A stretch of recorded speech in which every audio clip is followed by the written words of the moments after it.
silakan. Ya. Nanti Bung Rai akan bicara lebih umum ya, karena Rai ini kan apa saja dia komentari gitu. Jadi sulit mengarahkan dia mau komentar apa. Tapi seperti teman-teman media sudah tahu, komentar Rai Rangkuti ini selalu menarik untuk dikutip gitu ya. Jadi kita beri dia kebebasan untuk bicara gitu ya. Silakan Mas Ari. Ya, terima kasih Bung Jerry, teman-teman narasumber yang lain, khususnya teman-teman media.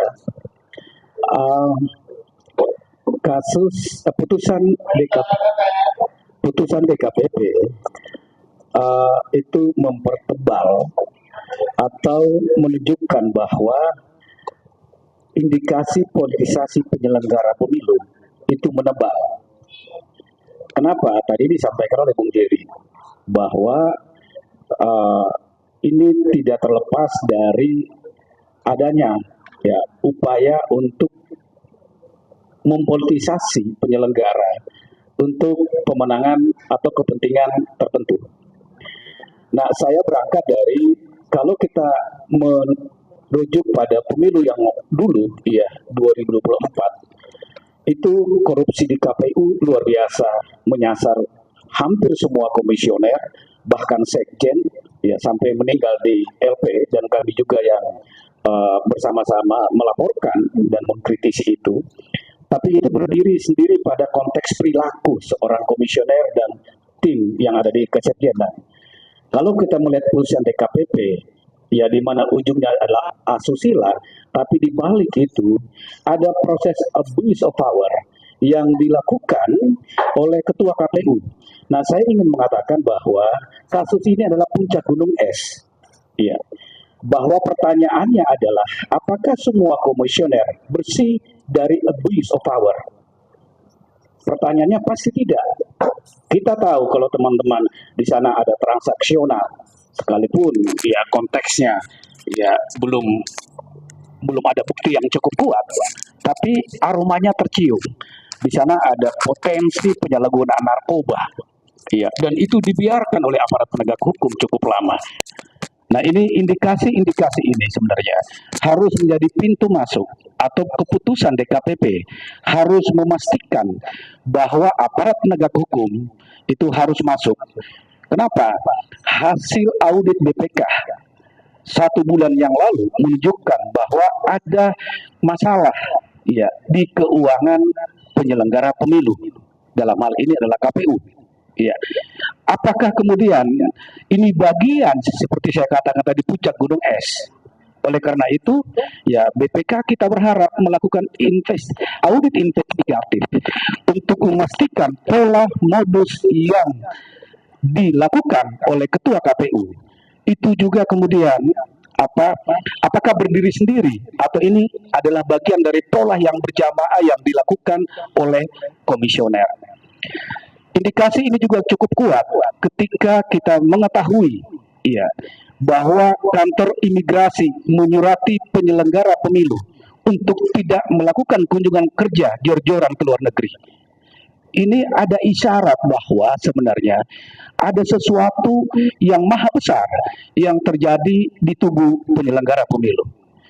Hal yang lain kita tahu bahwa hasil sirekap menjadi soal karena proses pengadaan yang ada di KPU juga menuai kritik publik dengan anggaran yang 71, sekian triliun menunjukkan ada soal di sana.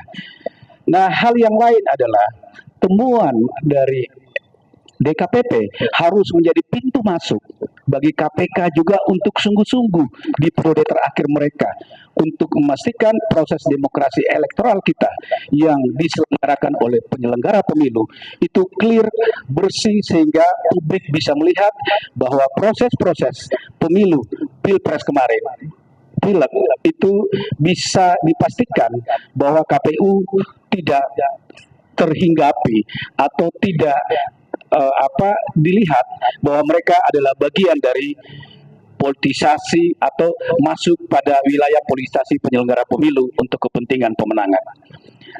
Nah, kalau dulu kita melihat bahwa ada persoalan konteks politisasi bansos, Nah, kalau saya ingin mengatakan bahwa konteks putusan DKPP terlihat bahwa ada indikasi politisasi penyelenggara pemilu, sehingga ada pembiaran yang dilakukan oleh pihak-pihak tertentu untuk memberikan sanksi kepada penyelenggara. Kita tahu verifikasi partai politik, ya, di Manado dan di tempat yang lain. Itu kemudian tidak sungguh-sungguh diselesaikan oleh DKPP. Persoalan verifikasi ya dari partai politik yang juga terindikasi asusila, hanya peringatan keras dan seterusnya. Nah, seperti yang dikatakan oleh Bung Jerry tadi, bahwa ini memang tepat, ada kesungguhan dari DKPP, tapi pertanyaannya agak telat.